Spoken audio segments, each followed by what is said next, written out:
አንተ ደነዝ እሺ በል ደሞ እዚህም እዛም ስትል ስታውደለድል አምሻሉ እሺ ስማ ቀጥ ብለው ወደ ቤት ግባ ሰምተኛል አባ ምን አረኩ አረ በል በቃ በስማም ቦልድ ምን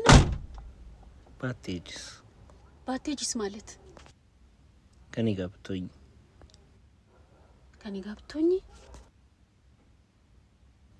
አላቅም ብቻ የሚሰማኝ ስሜት ሌላ ነገር ነው። አብራሃቱን ይለኛል። ምን ከመቼ ወዲህ የመጣ ስሜት ነው አንተ? እኔ ኮት ነኝ። እግዚአብሔር ካንተ እንደዚህ አይነቱን ነገር አልጠብቅምሽ።